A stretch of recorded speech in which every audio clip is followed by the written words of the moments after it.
Well, hi everyone. Thanks for joining us today. We'll go ahead and get started, even if others start to join us as we get into the presentation. But thanks so much for taking the time to join us today for this presentation by Leave No Trace and the Appreciate Arizona campaign and the folks that we're working with for tourism efforts in Arizona.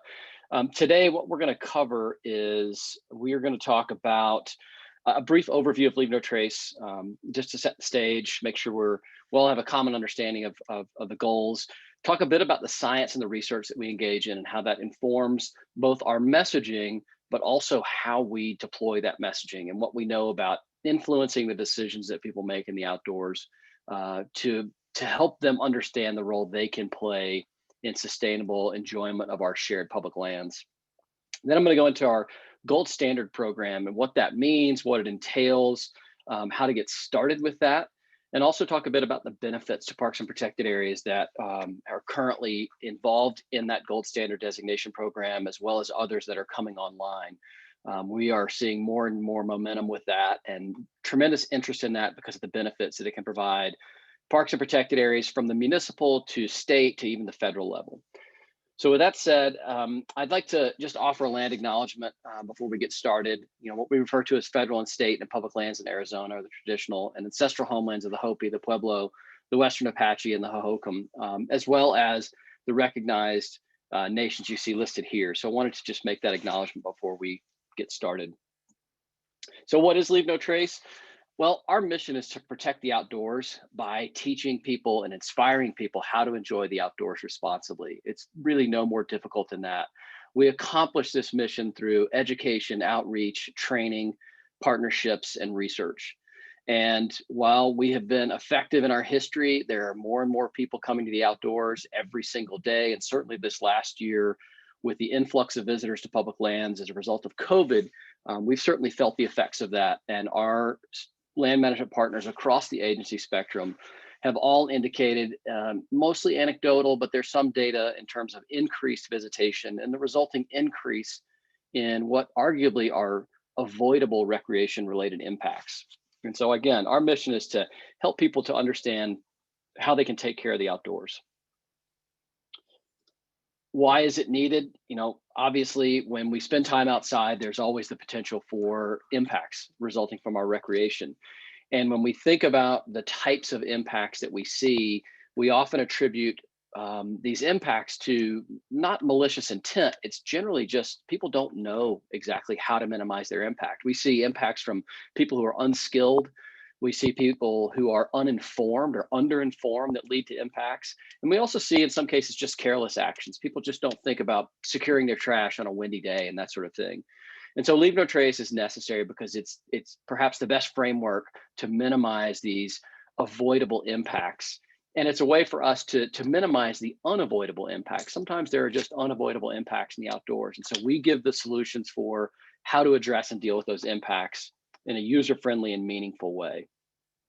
So when we look at public land use across the US, what's really striking is just that we're not only in the hundreds of millions of visits to public lands every year in the US, but if you look at the 5 federal land management agencies, you can see visitation trends. And some of these numbers have changed over the last year, certainly, but if you look at the far right column, you see state park use, and there are about 8,000 state parks in the US, and the annual visitation to those state parks is nearly 800 million visitors a year.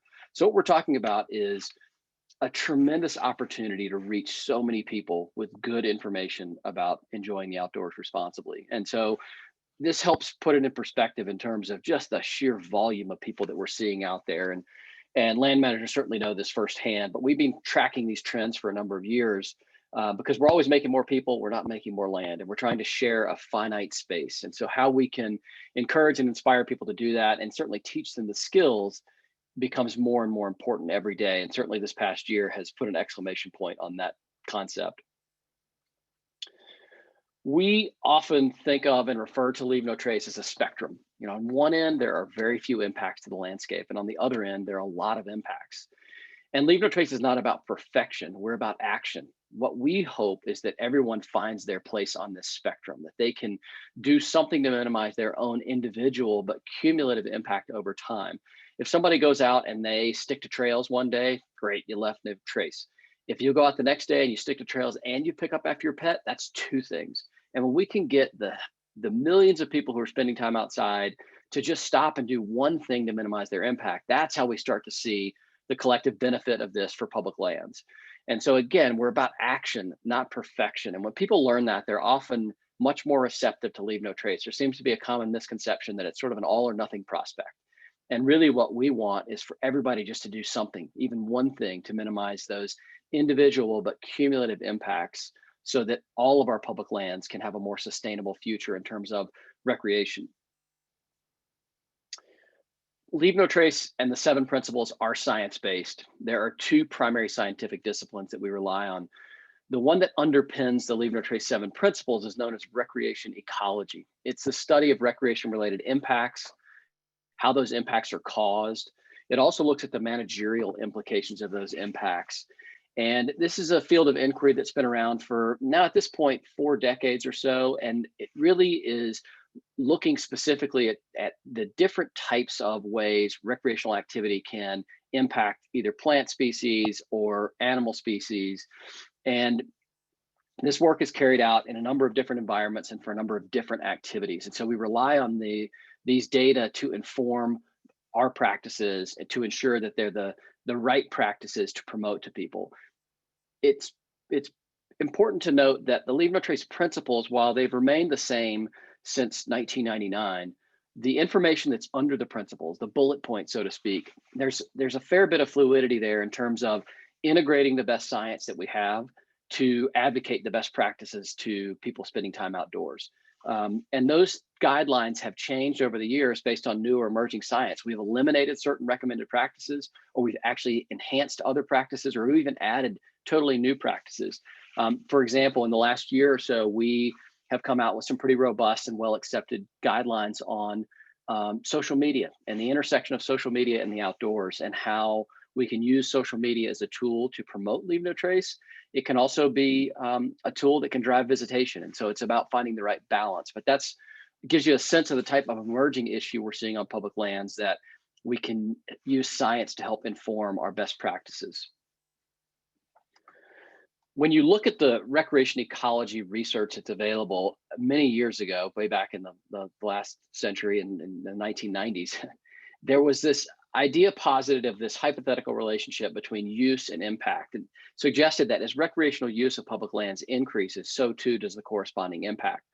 I've been doing this a long time, and I don't think that's a hypothetical relationship. I think there's a real definitive linear relationship between the amount of use and the amount of impact. And our goal at Leave No Trace is to try to change this relationship so that as use continues to increase, we might see a leveling off or maybe even diminished impacts in some areas as we can get more and more people educated about and putting Leave No Trace into action. That's really what we'd like to see, because one thing we know, certainly from the last year, is if nothing else, so many more people are drawn to and have found public lands throughout the country, and it may become part of the way they want to continue to spend time, their leisure time. It may be a more suitable substitute for the things they did pre-COVID. And so this becomes more and more important as time moves on. In terms of research, not only do we rely on existing data and existing studies that we use to help formulate the Leave No Trace education program, training programs, outreach efforts, and so forth, we, the Leave No Trace Center, for about the last 10 years, almost 11 years at this point, have really been active in funding, designing, and conducting our own research. We're specifically interested in a variety of Leave No Trace topics to help ensure that our programs are effective as they can be at influencing the decisions that people make. And so we work with a variety of academic partners around the country to engage the best minds in social science, to look at these specific topics and behaviors of interest so that we can better utilize that data for a more laser focus, really trying to hone our message and be as cutting edge as we can be. I'll give you a sense of the types of things that we are looking at, that we are utilizing data to inform. So one of the big issues that we see on public lands across the country is the proliferation of undesignated trails, social trails they're sometimes called. And so we're interested in things like this. And we set up experimental designs where we can look at different types of messaging and different types of treatments. In this case, as you see here, the use of of on-site lumber to create a physical barrier that's coupled with a sign. And through this type of research, we actually not only deploy these and survey visitors that we encounter on the trails, but we also observe visitors. So we have unobtrusive observers that watch hikers, in this case, as they encounter one of these barriers. And we record their observed behavior. Did they stay on the designated trail? Did they climb over, under, or walk around the barrier? And then on whichever decision they make, in this case, if they stayed on the designated trail, they would be intercepted by a surveyor about 2 or 3 minutes down the trail. We'd ask them questions about what was it about that treatment that kept them on that trail. Similarly, if they took the undesignated trail, we would intercept them and ask them, what was it about that barrier that had no influence on their decision to use that trail? And then you can look at the intersection of that observed behavior and that reported behavior. And it's pretty fascinating in terms of what we can learn about how people act on public lands and how these types of treatments and signage and messaging can influence those decisions. We also know that there are significant issues with things like pet waste. I mean, this is a problem that plagues public lands across the country. And it's not so much that that when it's disposed of properly, it's when it's left, or when you see these, like the photograph there, when you see the ubiquitous bag of pet waste that's just left in place, and the thinking is, I guess I'll get it on the return trip. And so we're exploring, in this case, dog owners' perceptions and their behaviors related to proper disposal of waste.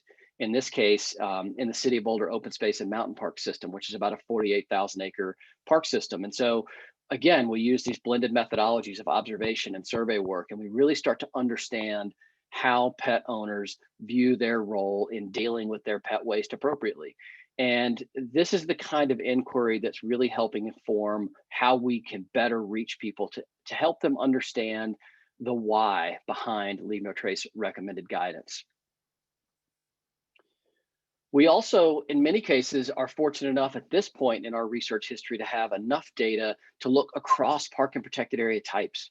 We've done studies in state parks and national parks, on Forest Service lands. We're looking for opportunities to do research on BLM lands. We also have worked on municipal lands.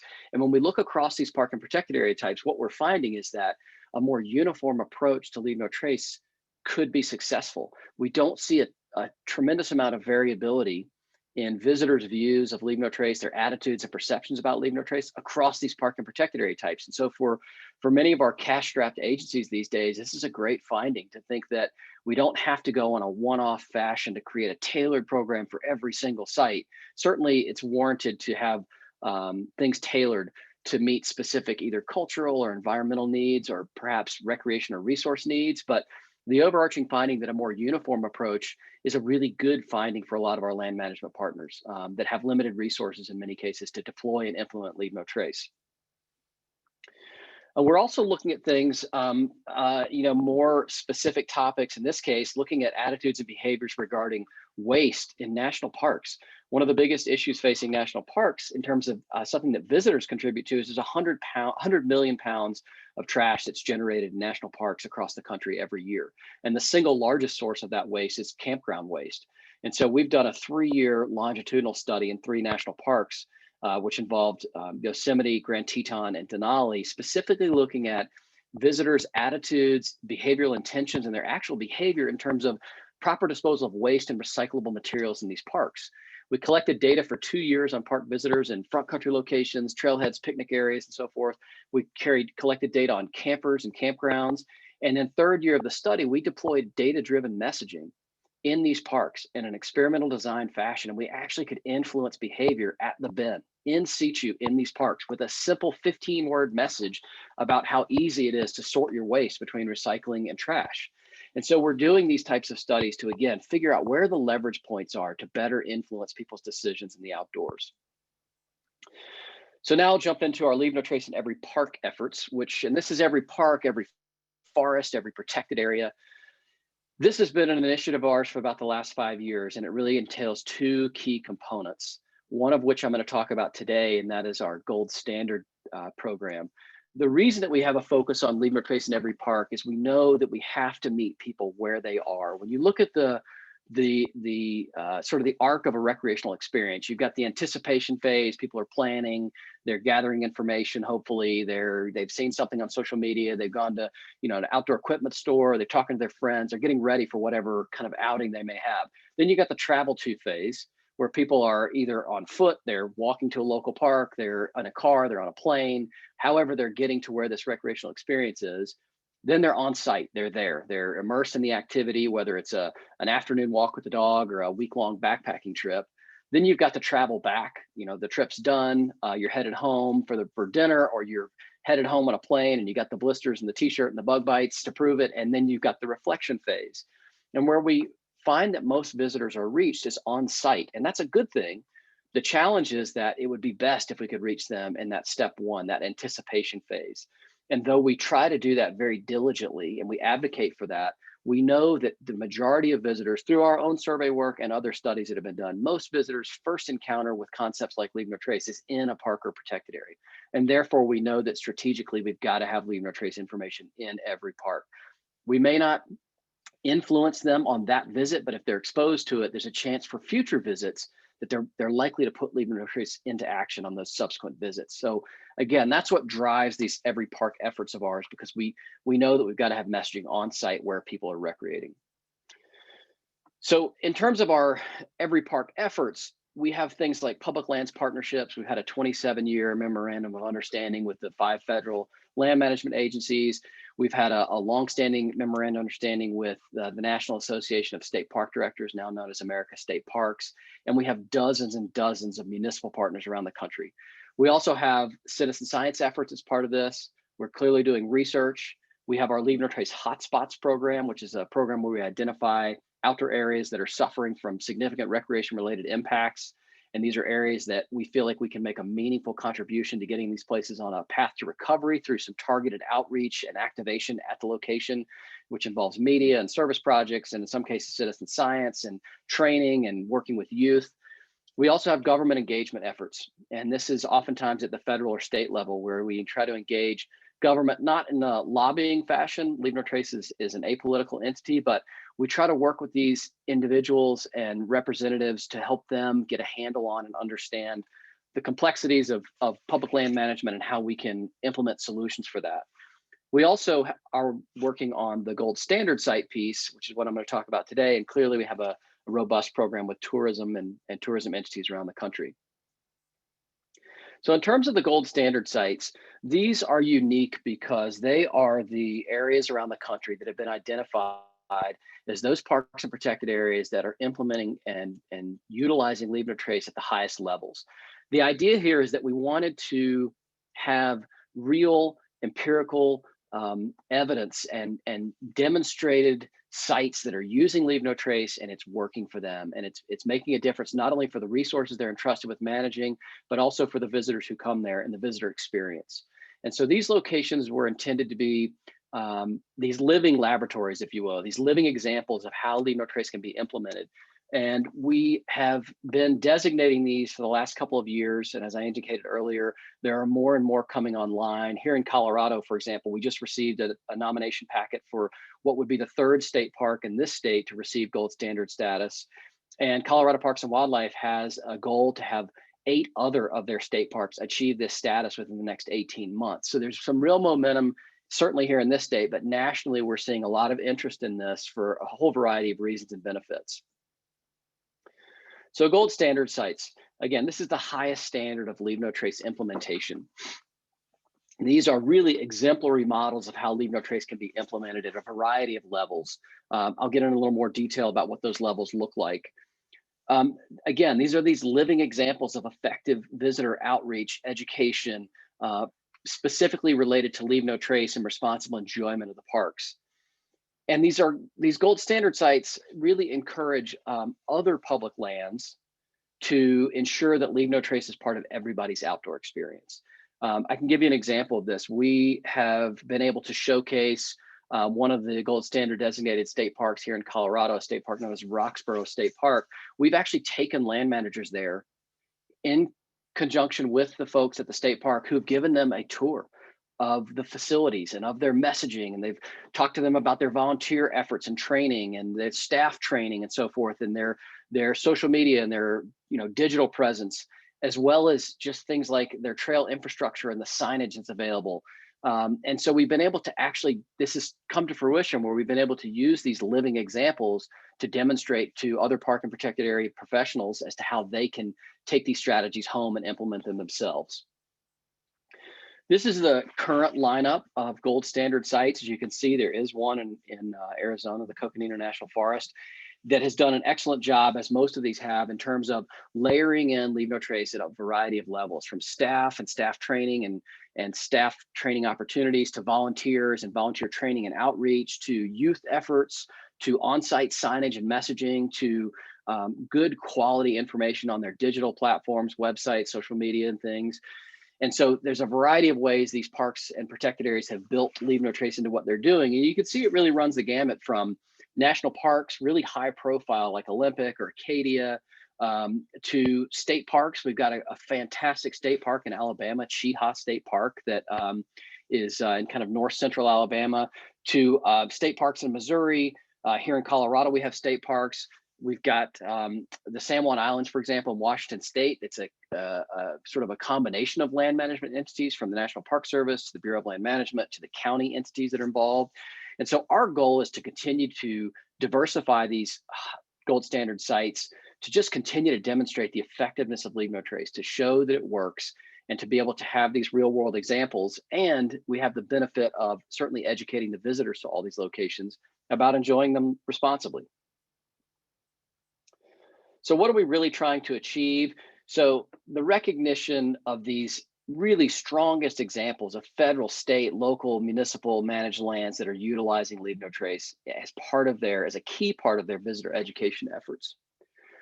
Also developing this national blueprint and very specific pathways for parks and protected areas to move towards becoming gold standard sites.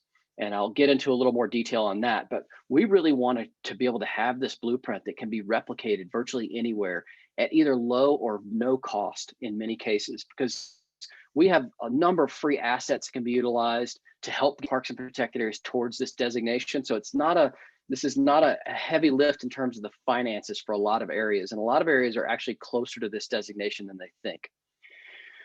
We also want to institute, effective Leave No Trace training for protected area managers, as well as other relevant entities, whether that's volunteer groups, friends groups, any sort of outfitter and guide services that operate on these lands, college and university programs that operate on these lands, because we really can see all ships rise with the tide when we have adequate training structures in place to make sure that Leave No Trace can be shared effectively. And then we also want to continue to recruit additional sites. We want this critical mass of these gold standard sites across the country, because we feel like that is one of the best ways to, again, reach those outdoor visitors, specifically on site, but also throughout that visit, that arc of a recreational experience.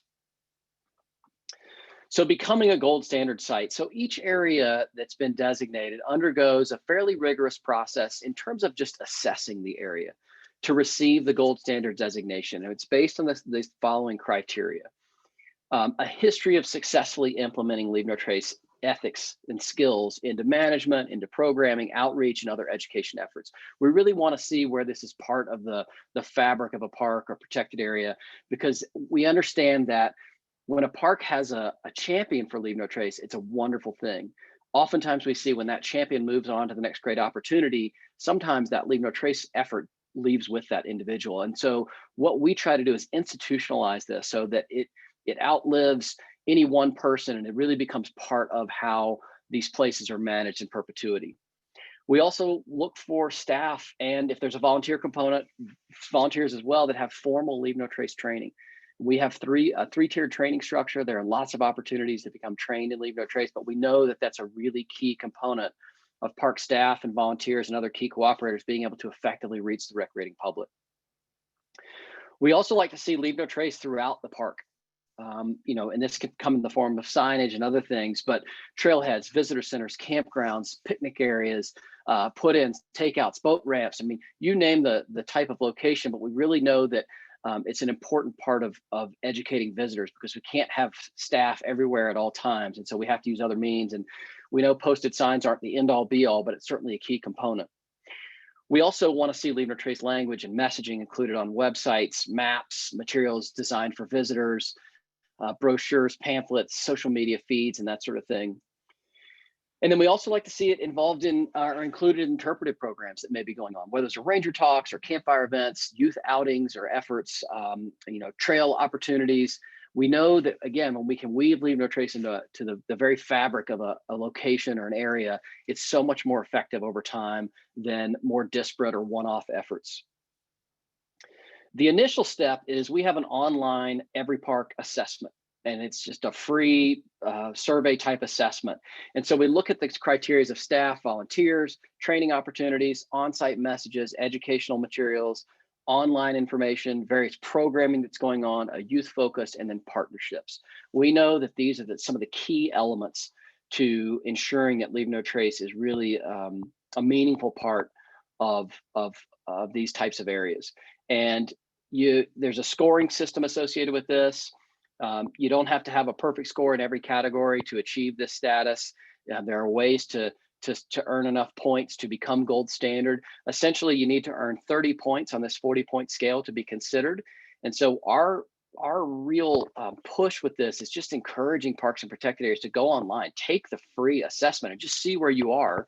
It will help you understand if you're already close to that designation, and if you're not close, where are the opportunities to improve or increase that score over time.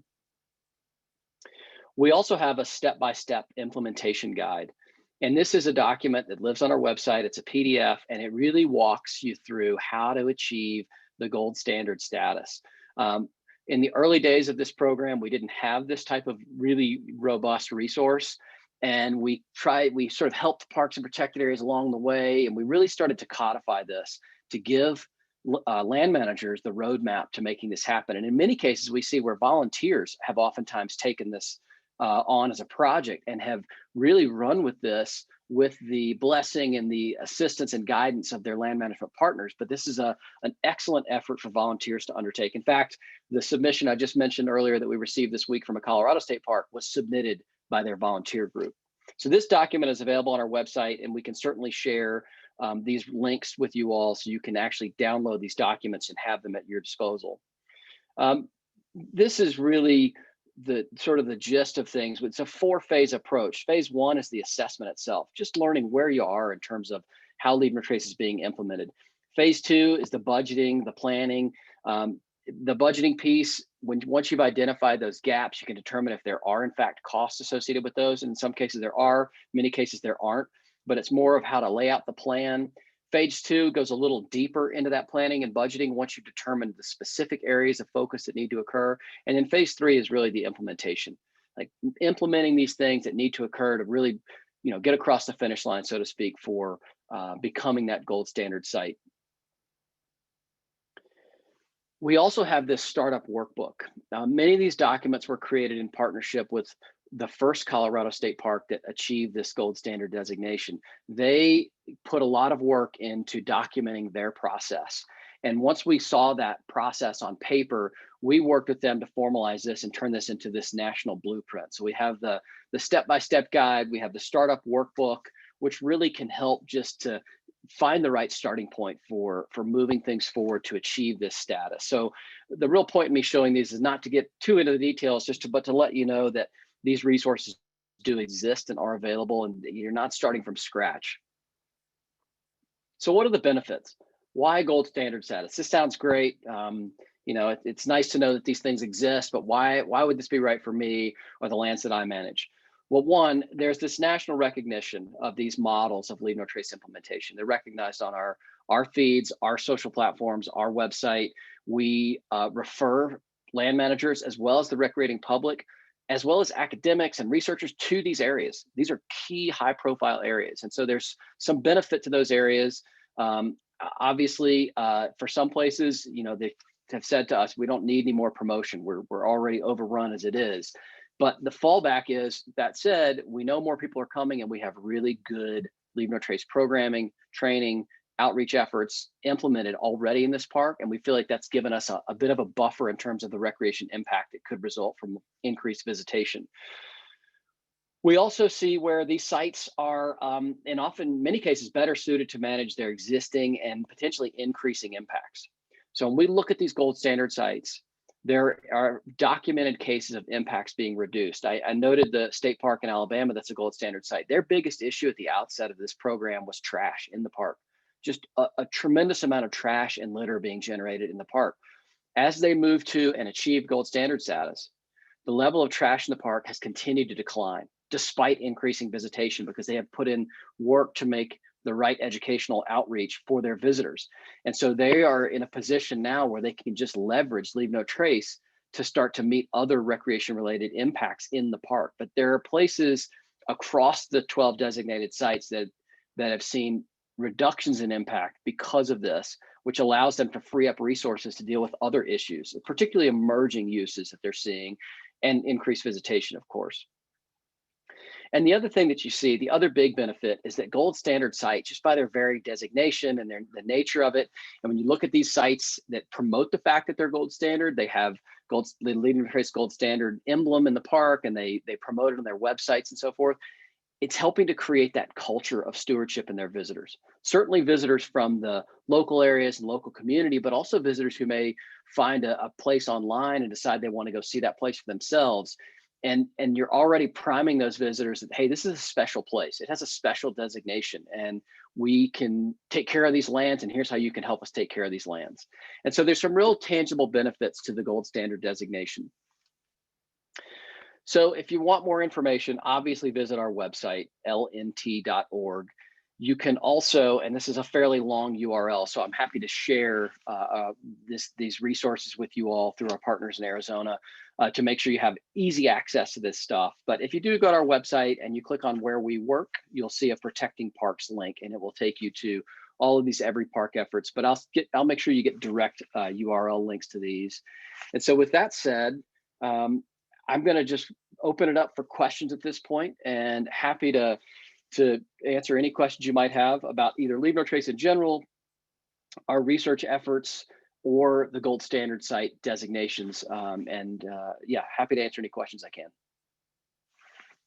Ben, thank you so much. This is Kiva from Office of Tourism. I just wanted to thank you for your time and your energy, and the presentation. It was fantastic. We have a couple of questions did come through, but if anybody has a question, please go ahead and use the chat function, and we'll watch and monitor that. Somebody had asked, how long does the designation process usually take? It depends.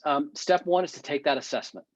For some locations, they'll take the assessment and realize, hey, we scored a 32. Well, all we needed was a 30 to be able to put a proposal in. And this is not a very heavy lift from the proposal, just to become a gold standard designated site. And so for some sites, they're already there. For other sites, it really depends on how the assessment shakes out. So an example of where it might take a little more time is if there were no staff or volunteers or other park cooperators that had any Leave No Trace training. That's a step that would take some time, just in terms of working with us to facilitate the training that you need to make sure that we could get it for you when and where you need it. So what we typically see, though, is for most sites, it can be anywhere from a 3-month to a 9-month process, depending on how that initial assessment shakes out. I say 9 months because some of these parks and protected areas have very limited staff. So for example, one of the Colorado state parks that has this designation has three permanent full-time staff. That's it. And so they were really struggling to figure out how to do this until they enlisted their volunteers who were able to take it and run with it. But with volunteers, there's an appropriate workload. And so it took a little longer, but it never diminished their enthusiasm for it. So it's a little different for every park or protected area. But the first step is to take that online assessment. That's really the key. Perfect. Thank you. Another question, how long does designation last? That's a great question. And it's something we've been monitoring. When we initially rolled the program out, because the initial designated sites had such a long track record of utilizing and really being effective with Leave No Trace, we didn't put an end date on it, because we didn't want to diminish those efforts over time, and because there was an existing track record. That said, as the number of sites grow, we are looking at a plan where we would essentially revisit designation once every 3 years. Because we don't want to make it an onerous process, but we do want to ensure that these sites are still maintaining that status if we're going to promote them as these living examples of how to do it. So I would say that as the program continues to evolve, we will probably move into that reassessment phase within the next year or so. But we're looking at most likely a 3-year time horizon, because we just know that it takes time to get things moving. But we also know that once in process, these efforts tend to perpetuate if it's really built into the culture and the fabric of a park, and certainly if it's built into the overall management of a park or protected area. Perfect. Neil has asked, are there costs associated with the designation process?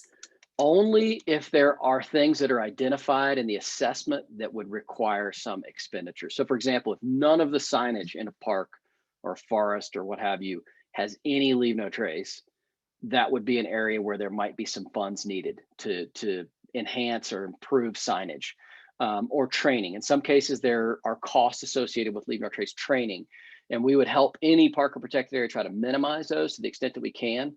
But there's no cost to us for designated. We don't charge sites a flat fee to get this designation. It's not a pay to play model, but there may be costs depending on where you identify opportunities to up the score, so to speak, of a location. Perfect, thank you.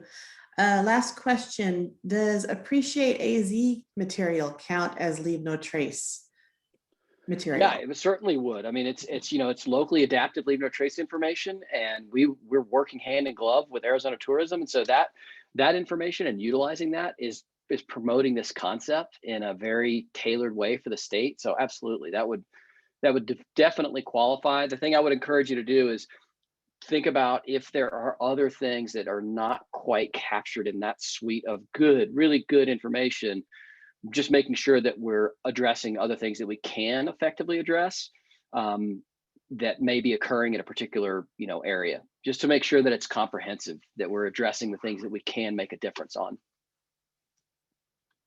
Perfect. You know what? One last question. This is the last question, I promise. Okay, no, that's fine. What are the biggest hurdles you see agencies facing as they try to go through this program? I think the biggest hurdle right now is we had a lot of programs that were really interested in 2019. A lot of, like, the most interest ever in 2019. When COVID hit last year, everything shifted from, hey, we've got all these great plans and we have these strategic objectives we want to accomplish, to we've got to manage this massive influx of visitors. In many cases, it's new visitors, which is great. There's a huge silver lining there. So many more people we can inspire to be stewards of our shared lands. The challenge, though, is it diverted people's attention off of other more aspirational things to really, tangible, on the ground, programmatic, got to deal with, had to triage essentially the situation. And so the biggest hurdle, I would say, is really the staffing component. Just having a staff member who's dedicated, or who can be dedicated to shepherding this process through. And that's where I say that volunteer component can be a real boost to these efforts. And I know volunteer management has its own unique challenges. That said, I think staffing's been the biggest hurdle, just being able to siphon off even 10 or 15% of someone's time to focus on that designation process. Otherwise, it's not as onerous of a process as it might seem at the outset. Again, take the assessment. That's the key. And then once we know where the park or protected area stands, we at that point have a conversation with you about what we see as the opportunities and what you see as realistic and what you see as most cost efficient and cost effective, and what's realistic in terms of your staffing and your park's needs. And then we can help make some really thoughtful and strategic decisions about how to move towards that designation in the most cost-effective way, if there even are costs involved. In some cases, we just don't see where there are a lot of costs involved. Great. Thank you so much, Ben. We really appreciate everything you shared with us today. And Yeah, again, my pleasure. the Office of Tourism will post this on our website, tourism.ez.gov, later on today. So, and we will certainly pass the resources out that Ben was talking about in an email. That way you have immediate access to the material. But if you have any further questions about either Appreciate AZ or Leave No Trace, feel free to call us. Either one of us will be able to answer and help answer any of your questions.